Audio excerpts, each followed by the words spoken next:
Special greetings to all the esteemed members of the Asia-Pacific Group from India, a country which is known for its very strong democratic roots. Most humbly and respectfully, I must say that as Vice President of the Ipua ExCom, it gives me immense pleasure, and I consider it to be my privilege to brief you regarding the happenings in the Executive Committee meeting, the 294th Executive Committee meeting, which was held on 11th and 12th October in Geneva. Mr. Dick, Honorable Speaker of Australia, as member of the Executive Committee, was there with me, and Mr. Fadli John, who is not present here, from Indonesia. He had joined us online. He's also not present today. Friends,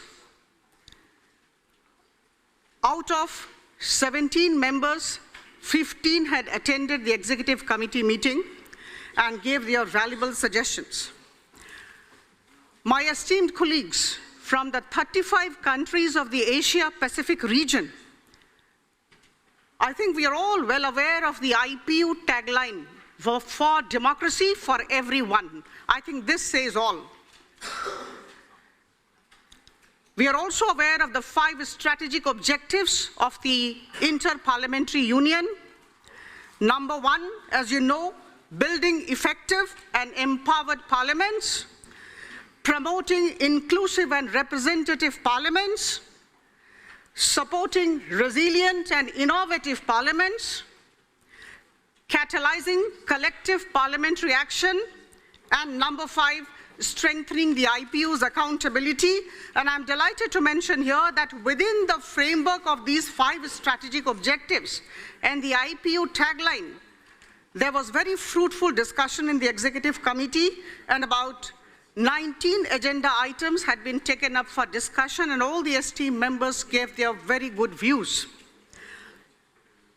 Friends, please allow me some time. It's very important for you all to know what transpired in the Executive Committee meeting.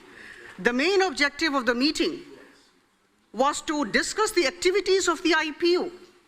Very important for all of us to know what's happening in the Ipua. And to finalize the agenda of the Governing Council to be held in this 149th Ipua at Geneva. Program of the General Assembly to be held here, which commences from today, was also discussed and ratified, approved by the Executive Committee members. It is pertinent to mention here that the last Executive Committee of the Ipua was held on 19th of June 2024, and as a continuation on 18th of July 2024, summary of the records of this Executive Committee was also ratified by the Executive Committee members. I'm very happy to mention here that our President, Madam Tulia Axon, toured around 15 nations during the past couple of months, and she was kind enough to talk about her activities in these 5 nations, and she did mention that the specific goals of the Ipua had been kept in mind by her when she had a dialogue with the representatives of different nations. Her visit was highly meaningful, and whatever she did since the 213th session of the Governing Council was mentioned. The Secretary General, I'm delighted to welcome our President, Madam Tulia Axon. We were just mentioning about you, Madam.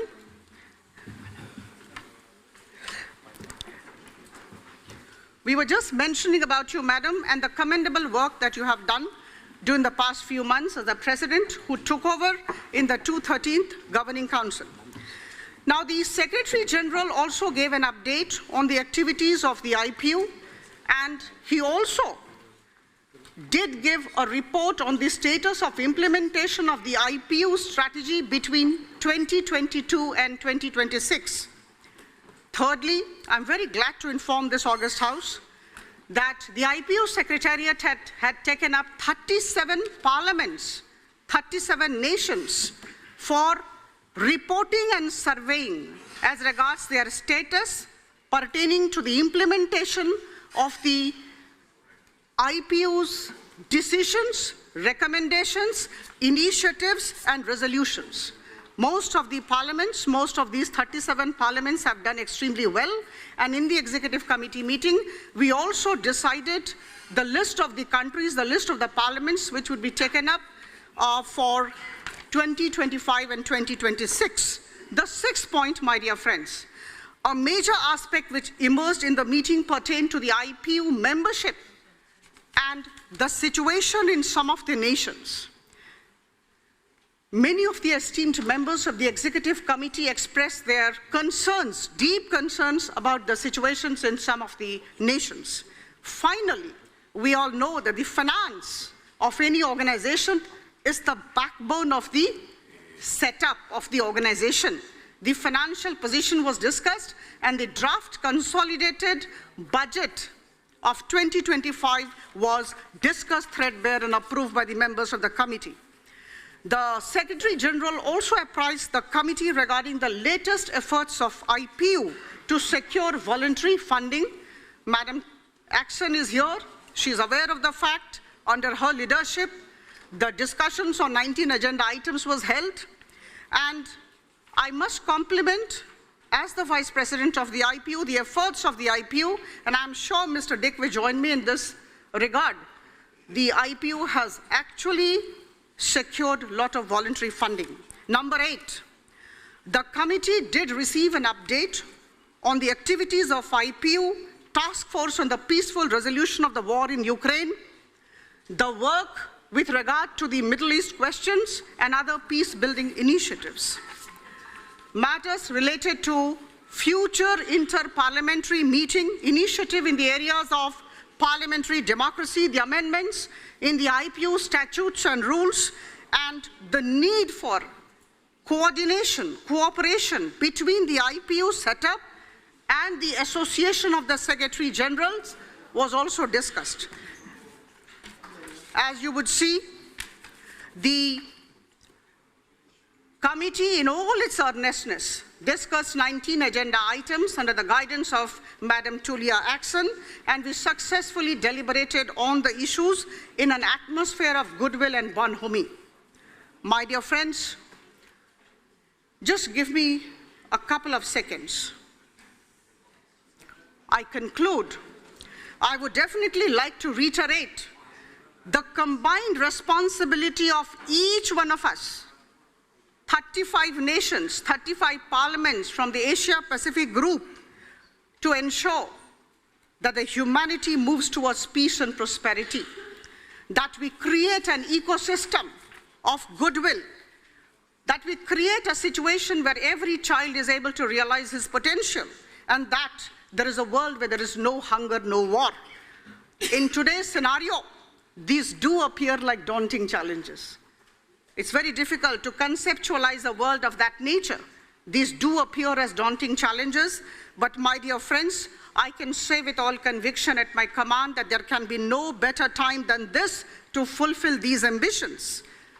Taking the cue from the overall topic or the subject of this 149th General Assembly of the IPU, I can say that the technology, I request Chairperson, sir, to give me just 1 minute. The technology which is breaking its own records time and again in creating nanochips with humongous processing powers. Artificial intelligence and machine learning constantly making life easier. The prospect of biotech and genomics bringing revolution in the health sector, and millions of people coming out of poverty and hunger. And this is the time when we really need to tell ourselves, the member parliaments of the Asia-Pacific group, that our years, our time is coming. We all need to work with feelings of solidarity in an atmosphere of bonhomie and goodwill, with tremendous level of optimism to ensure that all of us will play a leading role in creating a better world. I conclude with 3 lines. Good, better, best. Never let it rest till your good is better and your better best. We have to move from good to better and better to best. Thank you so much. And now I request Honourable Speaker Australia to supplement whatever I have said. Thank you.